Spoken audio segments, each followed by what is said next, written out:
하나님과 사귐 있는 사람들 또 그 사건들을 함께 살펴보고 있습니다. 오늘 그 세 번째 시간으로 영적 성장과 성숙을 위하여 오늘은 개인이 아니라 하나님과 이스라엘 백성들과의 사귐에 대한 얘기를 함께 나누고자 합니다. 하나님과 사귐을 누린 광야라는 제목으로 여러분에게 말씀을 전해드릴 텐데요. 하나님께서는 당신의 백성들을 깊이 있게 또 만나 주시기 위해 이 광야를 허락해 주신다는 사실입니다. 어느 누구도 이 광야를 좋아하지 않습니다. 두려움, 걱정, 염려가 떠나지 않는 곳이 이 광야라는 곳이죠. 근데 하나님께서 왜 이스라엘 백성들을 이쪽으로 이끄실까요? 거기에는 하나님의 놀라운 은혜가 담겨져 있습니다. 하나님께서 당신의 백성들과 깊이 만나 주시고 깊이 사귐을 갖도록 하시기 위한 장소와 상황은 이 광야였습니다. 그래서 하나님은 때때로 우리의 삶 속에 우리가 하나님과 멀어지거나 또 하나님과의 관계가 느슨해지고 그 사귐이 바로 되지 못할 때 당신의 백성을 이끌어가는 곳이 어디냐면 이 광야입니다. 그래서 오늘 하나님께서 이 광야 이스라엘 백성들에게 어떻게 그 광야에서 사귐을 갖도록 하시는가, 또 그 사귐을 가진 이들이 하나님과 사귐을 갖는 데 있어서 어떤 믿음의 태도와 자세를 가져야 하는지에 대해서 하나님 우리에게 말씀해 주실 텐데요. 이런 하나님의 은혜가 있기를 주님의 이름으로 축복합니다.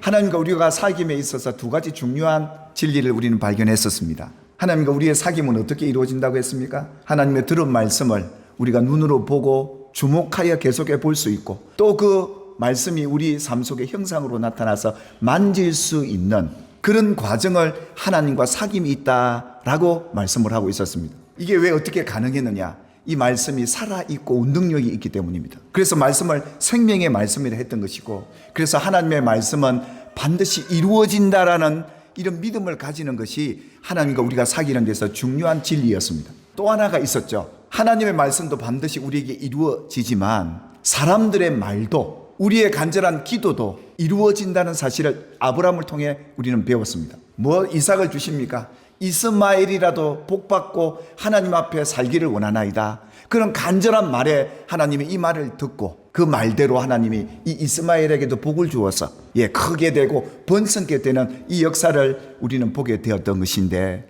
그처럼 우리의 말도 이루어진다는 겁니다. 그래서 우리가 이 말이라는 것은 우리의 믿음이고, 이 말을 하나님이 들으시고 이것 또한 이루시는 이런 은혜를 우리는 이 아브라함을 통해 함께 나누었죠. 그래서 이 두 가지 진리를 기초로 오늘 세 번째 시간도 여러분들에게 말씀을 드릴 텐데요. 하나님이 왜 이스라엘 백성들을 많은 장소, 많은 상황도 있는데 왜 광야로 이끄셨을까요?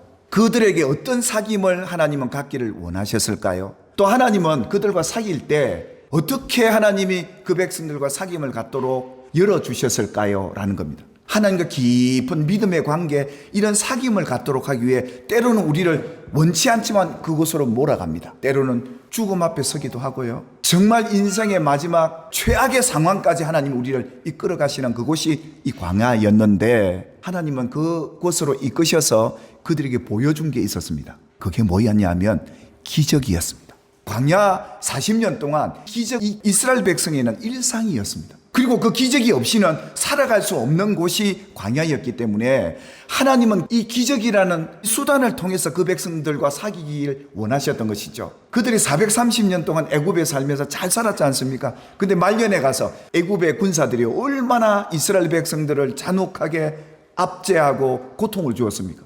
이스라엘 백성들에게서 이 애굽 사람들은, 이 애굽의 군사들은 철천지 원수이고 상처를 얼마나 많이 주었겠습니까? 하나님이 그들을 구원해서 홍해 앞에까지 왔는데 그 애굽의 군사들이 그들을 잡으려고 쫓아오고 있다는 소식을 그들이 듣습니다.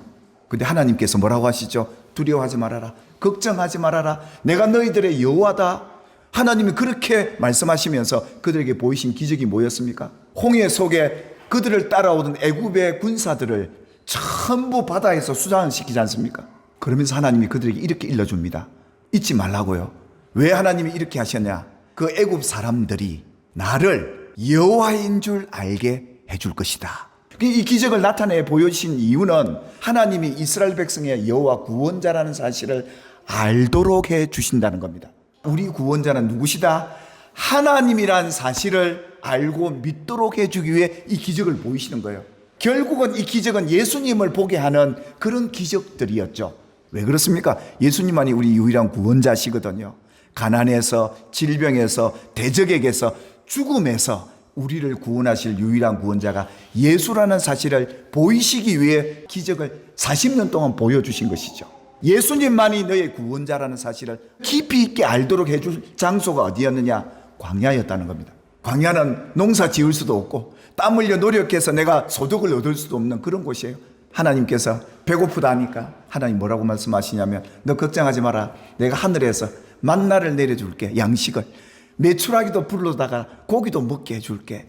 이스라엘 백성들에게 왜 이 기적을 보이셨냐, 만나와 메추리를 보이셨냐 하면, 너를 먹여 살릴 분이 하나님이시다, 이걸 알아라. 그걸 알아야 하나님만 의지하고 하나님과 깊은 사귐을 갖잖아요. 이 백성들이 40년 동안 살면서 하나님과 함께 사귐을 갖는 백성도 있었지만 그렇지 못한 이들이 많았어요. 왜 그랬을까요? 그들이 광야에서 하나님과 사귐이 없었을까요? 이 백성들은 조금만 어려우면 원망하고 불평이에요. 여러분, 이 원망과 불평은 하나님과 사귐에 있어서 굉장히 큰 걸림돌입니다. 우리의 삶의 습관이기도 하고요. 그러니 하나님이 이 백성들 이렇게 원망하고 불평에 내버려 뒀다가는 모두가 가나안도 못 데리고 다 죽겠구나. 하나님이 조치를 하시는데 불뱀을 보내신 거예요. 불뱀을 보내서 무는 거예요. 그러니까 몸에 막 열이 벌벌 끓고 막 죽어가는 거예요, 고통 중에. 그러니까 모세에게 하나님 앞에 기도해서 우리 살려달라고 막 그러잖아요. 모세가 기도하니까 하나님이 뭐라고 말씀하신, 장대 위에다가 그 불뱀을 놋 모양으로 해서 달아라. 그 뱀을 보면 산다. 그렇게 말씀하셨던 거예요. 죽어가고 있는 그들에게 열이 펄펄 끓고 뱀만 봐도 겁나고 뱀만 봐도 미운데 그걸 또 보라니요. 이 마음을 갖고 있는 이들에게 하나님이 이해할 수 없는 상식적이지 않는 말씀을 하세요.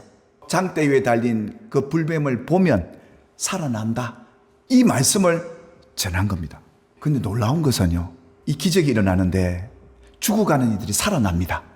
이제 인생 끝난 줄만 알았는데 하나님 말씀을 듣고 그 말씀대로 바라보니까 살아나는데, 그것을 믿음으로 바라본 모든 사람이 살아납니다. 믿음이라는 게 내 상식과 내 생각은 도무지 이해되지 않는 말씀을 하나님이 내게 하셔요. 근데 놀라운 것은요, 믿고 바라보면, 믿고 가면 놀라운 일을 보게 돼요. 그 말씀을 듣고 믿음으로 붙잡고 가면, 보면 삽니다. 예수님이 광야의 이 사건을 두고 자기를 물던 뱀을 보면 산다는 것, 이 뱀은 누구였냐? 앞으로 신약에 오실 예수님, 십자가에 우리를 위해 죽으실 그 예수님을 보게 하는 그 사건이었기에 예수님이 뭐라고 그럽니까? 그를 믿는 자마다, 예수를 믿는 자마다 살아나고 영원히 살아갈 영생을 얻게 하려 하신 이 사건을 바라보게 했던 겁니다. 그래서 모두가 살았던 게 아닙니다. 믿는 자만이 살아나는 거예요. 예수님이 날 위해 십자가에 죽기까지 하신 그 이유를 알고 믿는 성도만이 인생을 다시 살 수 있고 회복되고 천국을 더 깊이 있게 바라보고 믿음으로 살아갈 수 있는 나날이 되는 겁니다. 오늘 예수님이 십자가에 죽으심으로 우리에게 말씀하셨습니다. 그가 채찍에 맞음으로 너희는 나음을 얻었나니. 여러분, 우리가 예수님이 날 위해 십자가에 죽으셨다면 여러분도 나음의 역사가 있게 될 줄 믿으시기를 주님의 이름으로 축복합니다. 사랑하는 여러분, 오늘 하나님은 그 하나님을 알고 믿음으로 고백하고 믿도록 원합니다. 로마서 10장 10절에 보면 사람이 마음으로 믿어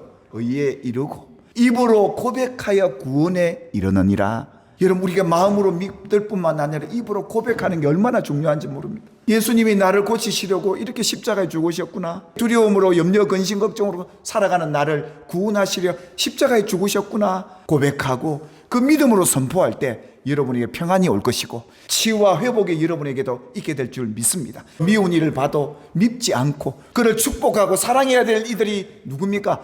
예수 죽음에 대한 의미와 그 이유를 아는 믿는 성도들이 갖는 삶의 태도 아니겠습니까? 우린 천국 갈 때까지 이 믿음의 태도와 자세를 잊지 말아야 합니다. 이게 광야를 살아가는 저와 여러분들에게 하나님이 원하시는 뜻이었기에 그렇습니다.